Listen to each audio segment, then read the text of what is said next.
With Triple H in charge of the WWE, there are a lot of big changes expected, and today we're going to talk all about them. As always, timestamps in the description down below. We're going to kick things off with Veer. I thought this was a very interesting story because Fightful Select had reported that WWE, as of right now, they don't have any significant imminent plans creatively for Veer right now. And I thought this was really interesting because, of course, the conversation of a bloated roster gets brought up all the time, especially on this channel. It's one of my biggest complaints about NXT in 2020, 2021. It was also a very big concern of mine for AEW. And now with Triple H taking over and having so many significant returns and more returns planned, it kind of got me thinking, is Triple H going to fall into the same situation?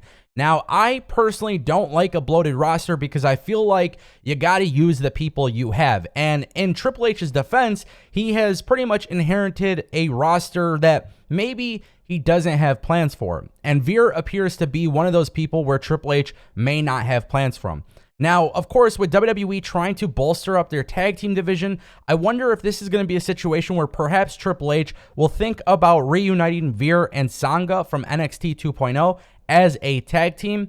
And we're going to talk a little bit about factions in this video, and I have some ideas there as well. But when it comes to Triple H not using Veer, I find it kind of strange, and I don't like the start and stop pushes. We saw Veer on WWE Raw a couple weeks ago in August of 2022, and he competed in a squash match, but then there was no follow-up immediately right after it. Now, the thing is, if WWE wants Veer to be taken seriously, you got to have him on TV, and you got to have him in significant programs. This is one of the things that makes me really annoyed with AEW, and if I see WWE following this same exact trend, it's going to make me very annoyed with WWE, even if the product has a better upswing and creative momentum.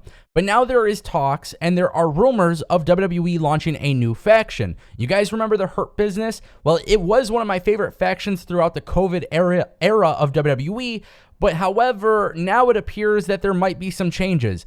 MVP posted a video on Instagram on a little trip with his boy Omos. And what was really interesting is he was talking about conducting business while on this trip. And sure enough, he had the camera pan to Shelton Benjamin.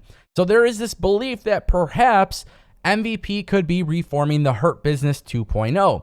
Now, I think the idea of factions are great. It was one of the things that I loved about WCW. It's one of the things I loved about TNA Impact. And yes, it is one of the things I loved about AEW. Consistently throughout history, I always thought factions were cool. I feel like companies, when they have a good faction and they go all in on the faction, it is really awesome to watch.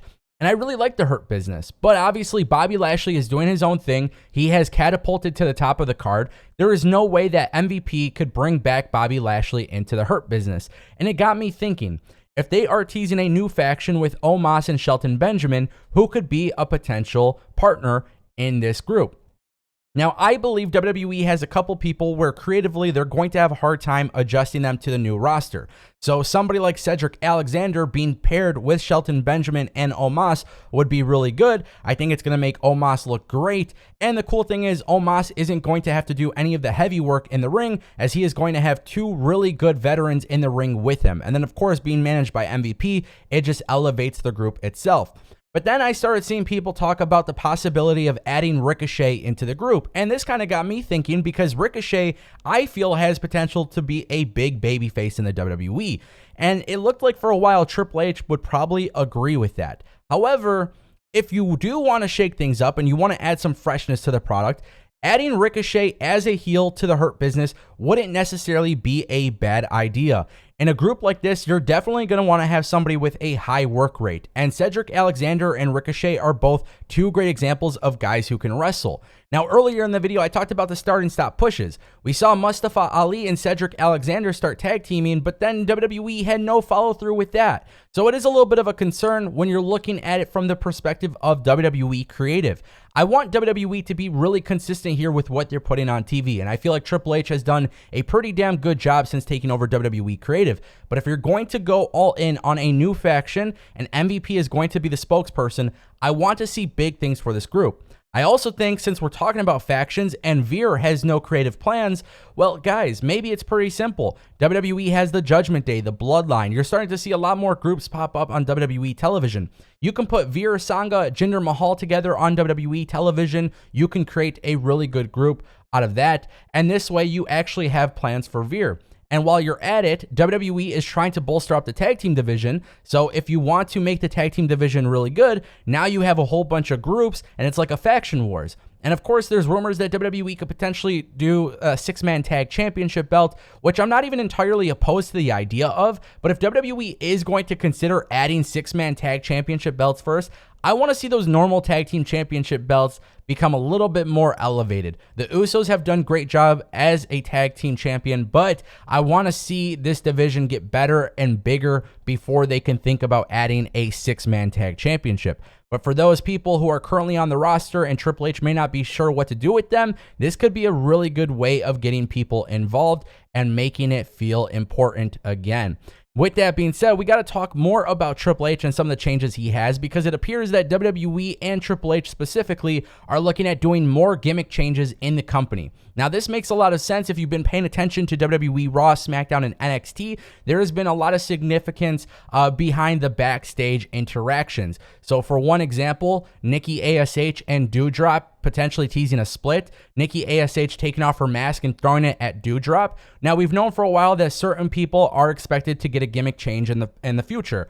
T-Bar, Dominic Dijak is one of those names that's been rumored. Obviously, Nikki ASH and Doudrop have been teased. And then, of course, LA Knight or Max Dupree has been starting to signal a new gimmick change. So the idea that WWE is going to inherit some of the roster from before, but then freshen things up by gimmick changes is not necessarily a bad idea. But I want to see what Triple H is going to do with the overall vision of the product for all of this to make sense. The idea that Max Dupree was given a gimmick and it just necessarily hasn't been working out, I can see WWE making changes to this because WWE is already in the process of doing it. However, if you're going to go from a gimmick that hasn't been working and you're going to transition people to a new gimmick, you got to make sure you're 100% committed to getting those gimmicks over. Otherwise, it just simply won't work. And that is one of the biggest things I think Triple H needs to execute on moving forward, especially when you look at Max Dupree, LA Knight. Having them go on a losing streak isn't a bad idea. But now you got to turn it into a story. You got to have some logic out of this, because the idea of somebody just showing up on TV with a different name is absolutely whack. And I think that is one thing that Vince McMahon used to do when calling up talent from NXT. It was not a good look towards the product. I'm excited to see what WWE does going forward. Let me know what you guys think about all of these big changes. Is it too many changes too soon? Are you patient? Are you happy with the product? Let me know in the comment section down below.